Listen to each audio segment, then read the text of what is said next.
नारायणं नमस्कृत्य नरं चैव नरोत्तमं देवीं सरस्वतीं व्यासं ततो जयमुदीरयेत्। नरश्रेष्ठ भगवान श्री नर नारायण और भगवती सरस्वती तथा व्यास देव जी को नमन करके पुराण की चर्चा करनी चाहिए। पुराणों में श्रीमद् देवी भागवत महापुराण का अत्यंत महिमामयी स्थान है। पुराणों की परिगणना में वेद तुल्य, पवित्र और सभी लक्षणों से युक्त यह पुराण पांचवा पुराण है। शक्ति के उपासक इस पुराण को शाक्त भगवत भी कहते हैं। इस ग्रंथ रत्न के आदि, मध्य और अंत में सर्वत्र भगवती आदि शक्ति की महिमा का प्रतिपादन किया गया है। इस पुराण में परब्रह्म परमात्मा के मातृ रूप और उसकी उपासना का वर्णन है। भगवती आदि शक्ति की लीलाएं अनंत है। उन लीला कथाओं का प्रतिपादन ही ग्रंथ का मुख्य प्रतिपाद्य विषय है, जिनके सम्यक अवगाहन से साधकों भक्तों का मन देवी के पद पद्म पराग का भ्रमर बनकर मुक्ति मार्ग का पथिक बन जाता है। श्री वेद व्यास जी ने राजा जन्मेजय को यह पुराण स्वयं सुनाया था। पूर्व काल में जन्मेजय के पिता राजा परीक्षित तक्षक नाग द्वारा काट लिए गए। अतः पिता की संशुद्धि के लिए राजा ने तीनों लोकों की जननी भगवती देवी का विधिवत पूजन अर्चन करके 9 दिनों तक व्यास जी के मुखारविंद से इस श्रीमद् देवी भागवत पुराण का श्रवण किया। इसे नवाह यज्ञ के पूर्ण हो जाने पर राजा परीक्षित ने उसी समय दिव्य रूप धारण करके देवी का सालोक्य प्राप्त किया। राजा जन्मेजय अपने पिता की दिव्य गति देखकर और महर्षि वेद व्यास जी की विधिवत पूजा करके परम प्रसन्न हुए। तो आइए जानते हैं श्रीमद् देवी भागवत का महात्म्य। 18 पुराणों में यह श्रीमद् देवी भागवत पुराण सर्वश्रेष्ठ है तथा धर्म, अर्थ, काम और मोक्ष को प्रदान करने वाला है। इस पावन पुराण की महिमा कहां तक कही जाए। जो फल कठिन तपस्याओं, व्रतों, तीर्थ सेवन, अनेक विध दान, नियमों, यज्ञों, हवन एवं जप आदि के करने से नहीं प्राप्त होता है, वह फल मनुष्यों को श्रीमद् देवी भागवत के नवाह यज्ञ से प्राप्त हो जाता है।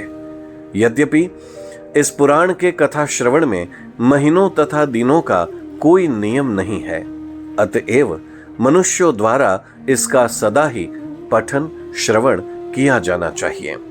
वैसे आश्विन, चैत्र, माघ तथा आषाढ़ इन महीनों के चारों नवरात्रों में इस पुराण के श्रवण का विशेष फल बताया गया है।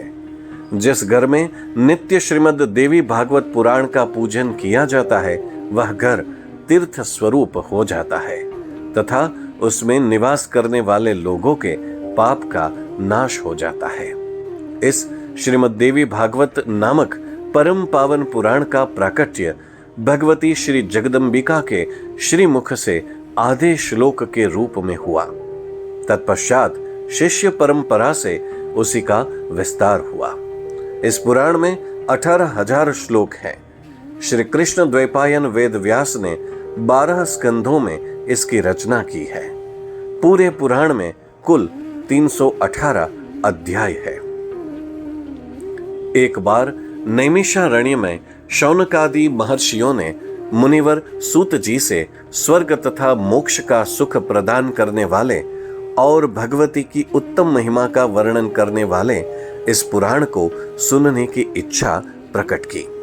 इस पर श्री सूत जी ने आद्य शक्ति महामाया जगत जननी भगवती श्री जगदम्बिका का ध्यान करके इस पुराण की पावन कथा का कहना प्रारंभ किया। सर्वप्रथम 5 अध्यायों में श्रीमद् देवी भागवत के महात्म्य का वर्णन करते हुए स्वमंत कमणि की कथा, राजा सुद्युम्न की कथा तथा राजा दुर्दम को भगवती जगदम्बिका भगवती जगदम्बा की कृपा से मनवंतराधिप पुत्र की प्राप्ति की कथा सूत जी ने ऋषियों को श्रवण कराई। महात्म्य वर्णन के अनंतर ऋषियों के आग्रह करने पर सूत जी ने श्रीमद् देवी भागवत पुराण की श्रवण विधि, श्रवणकर्ता के लिए पालनीय नियम तथा कथा श्रवण के फल आदि का वर्णन किया। इस श्रीमद् देवी भागवत को सुनने के प्रायः सभी अधिकारी है।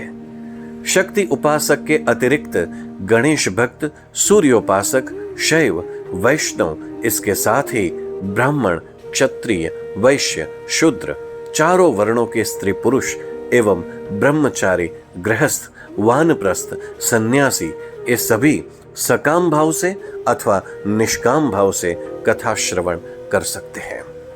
जो लोग ब्रह्मा, विष्णु और शिव में भेद दृष्टि रखते हैं, देवी की भक्ति से रहित है, पाखंडी, हिंसक तथा दुष्ट है, विद्वानों से द्वेष रखने वाले तथा नास्तिक हैं, परस्त्री, पराया धन, ब्राह्मण धन तथा देव संपत्ति के हरण में लुप्त रहते हैं, वे कथा श्रवण के अधिकारी नहीं है। श्रोता को चाहिए कि वह ब्रह्मचर्य का पालन करे, पृथ्वी पर सोए, सत्य बोले, जितेंद्रिय रहे तथा कथा की समाप्ति तक संयम पूर्वक पत्तल पर भोजन करे। वह देव भक्त, उदार, लोभ रहित और हिंसा आदि से रहित हो तथा काम, क्रोध, लोभ, मद, मात्सर्य, ईर्ष्या, राग द्वेष, पाखंड और अहंकार को भी छोड़ दे। कथाव्रती को सर्वदा विनयशील, सरल चित्त, पवित्र, दयालु, कम बोलने वाला तथा उदार मन वाला होना चाहिए।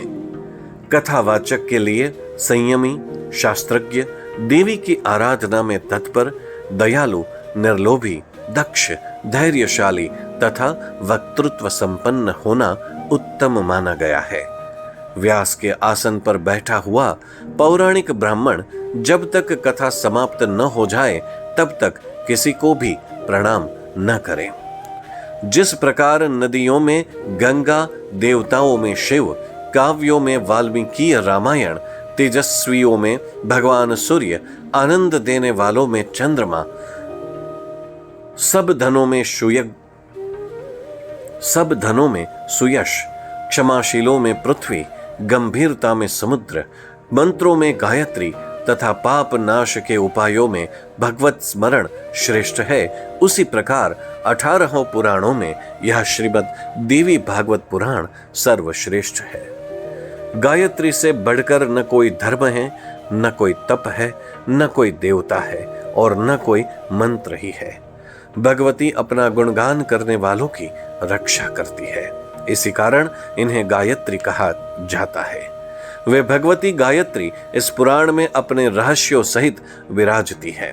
इस कारण से इस महापुराण के सदृश दूसरा कोई उत्तम पुराण इस लोक में नहीं है। अमृत सागर के तट पर कल्प वृक्ष की वाटिका से सुशोभित मणिद्वीप में स्थित बहुवर्ण चित्रित चिंतामणिमय भवन में तथा परम शिव के हृदय में विराजमान रहने वाली और मंद मंद मुस्कान युक्त मुखमंडल वाली जगदम्बा का ध्यान करने से मनुष्य सांसारिक सुखों का उपभोग करता है और अंत में निश्चय ही मोक्ष प्राप्त करता है।